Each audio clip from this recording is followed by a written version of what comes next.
dance that you have been doing your whole life?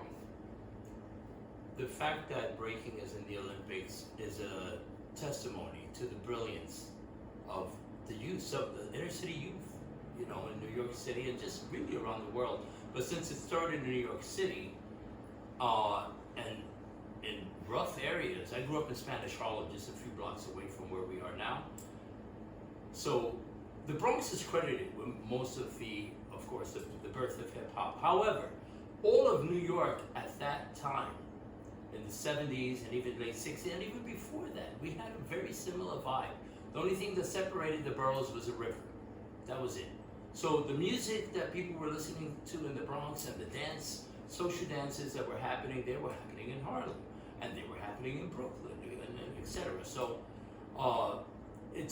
I'm amazed, you know, I'm not shocked completely because we've invaded just about every platform.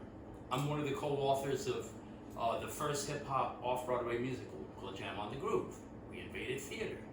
We invaded the cinema, you know, with movies like Beat Street, which I'm also in, and Breaking, you know, which was sort of the West Coast rendition of this movement. So yeah, I mean, of course, it's an amazing platform. However, yeah, of course the Olympics want it. We're cutting edge. Typically, people look at the inner city, and in particular, the voice of the youth is hip hop, and has been for a long time. So they have their thumb on the pulse of the youth of the inner cities, and they're like, let's see what's hot. Not just with the movement, but with fashion, how we dress, how we talk, etc. What, you know, the judges are looking at 5 criteria, but what do you think makes a great breaker? Yeah. Okay. So the original term was B-boy or B-girl, right? Which means B stands for break. For me, what makes a exceptional B-boy or B-girl really is the ability to surf on the music, musicality. It's many different things, but musicality is definitely one.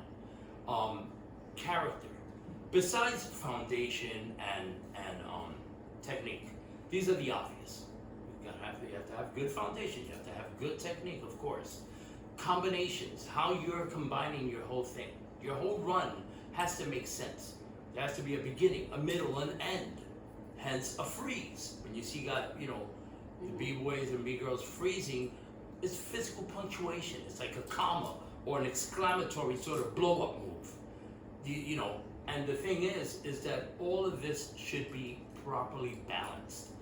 My concern with the Olympics is that the focus will be more on what we call blow-ups or the acrobatic movement. In fact, when I was reading some of the criteria online, they were calling them athletes. And that's a red flag for me. I'm like, athletes? Dancers? This is a culture. Hello? You know, I get it that it's highly competitive, but we always were. But the minute you're now referring to them as athletes and not dancers who use athletic, skills, there's already, I'm worried about that. I'm worried about that because it's sacred to us. This is not just a dance, People say, oh, that's just a fad. It's gonna fade away soon. Look where it's at.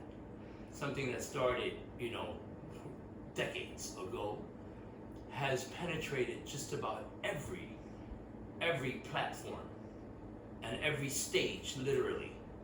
Performing for presidents, for kings and queens, and movies and commercials, and I can go on and on. So I guess, would you want the people watching and maybe the people who are participating to recognize that it is a dance with athleticism in it? Is that sort of how you want to describe? How would you want people to? It's now on this world stage of athleticism. So how do you want people to take? What do you want them to take away from this? First and foremost, I want the competitors and everyone who's watching, I want everyone to understand and grasp the concept that it is a cultural phenomenon. It is a dance. It is a dance that borrows some athletic movement, borrows different things from here and there to help enhance what it is, different disciplines. Hip hop in general has always sort of borrowed a little from here, a little from there, and then we put a spin on it and we make it our own. We make it our own. So, the minute you start to ignore the fact that the swag and the character and the posturing, everything, your hands, the whole physical punctuation, your whole aura, this, for us, when I was at jams, early jams and all that, the minute I saw a B-boy or a B-girl walk in, my hair stood up. I was like, uh-oh, something amazing is gonna happen. You feel it. You feel it just in the way their swag and their posturing. So this is number one. If you have amazing moves that defy gravity, good for you. Now, how are you intertwining that in the substance, or the essence, which is the dance? How are you manipulating and going in and out of without becoming a circus act? Mm. It's not a circus act. It's a story. Yeah, it's a And complete how long story. does it last? A minute? I don't know how long their rounds will be, Yeah. but I'll tell you what, even 1 minute hardcore b-boying and b-girling, 1 minute takes a lot out of you. I'm known more as a popper and a locker, but as a youth, when b-boying was the in thing, of course I did it. We all did it. But I guess that's the athletic part because it's so intense. Well, believe it or not, the harder part, in fact, is the footwork. Because momentum helps you with the spins.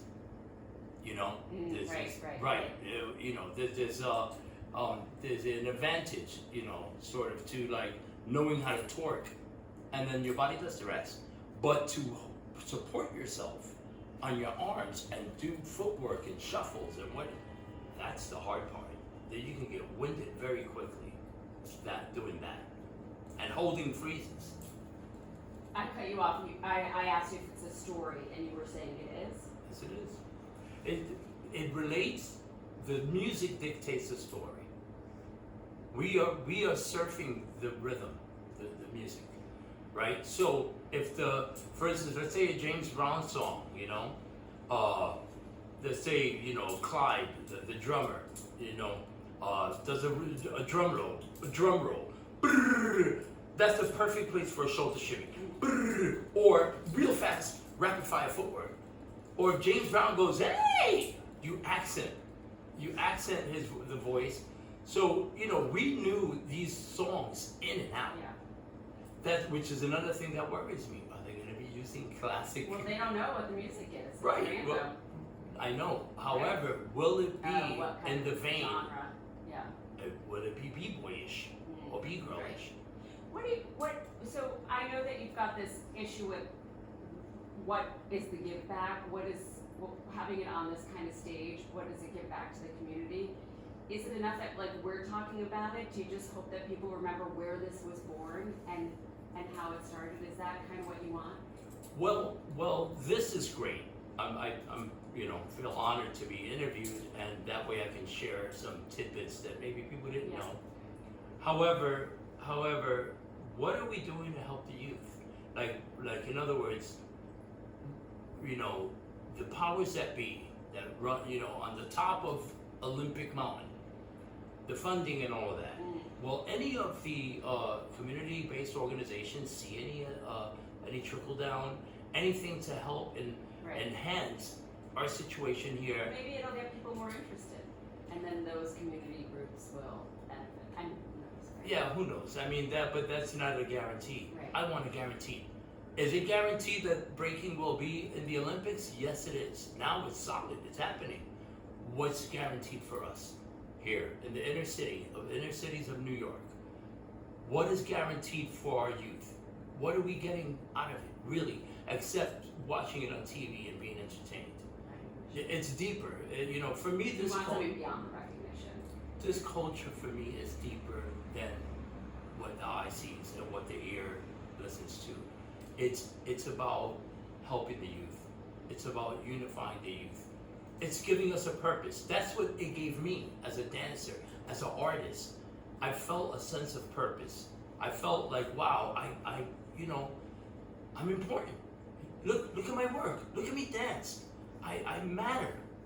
I matter. And for those, a lot of us who are marginalized and, against all odds, that's everything. So what are we getting back?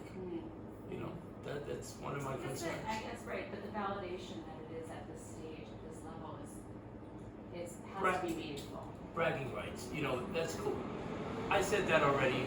It's obvious. Look, I salute every b-boy and b-girl that made it as finalists. Made it to compete.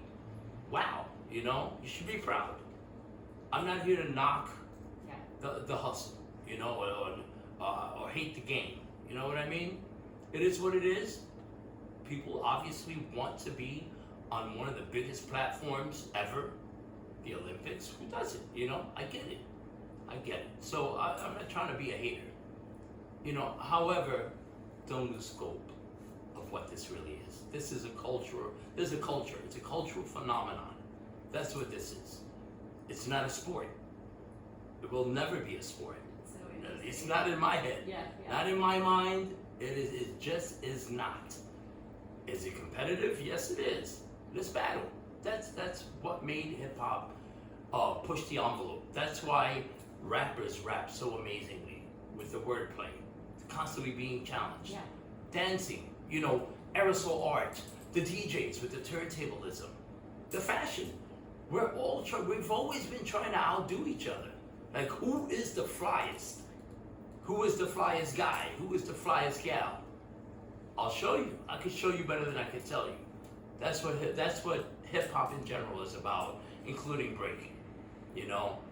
Put your money where your mouth is. A lot of people talk, shh, cállate, be quiet. In Spanish, that's what that means. Dance, or do your craft. Do your craft, and then let me get a shot at seeing who's better. So good. By the way, I'm good one too. I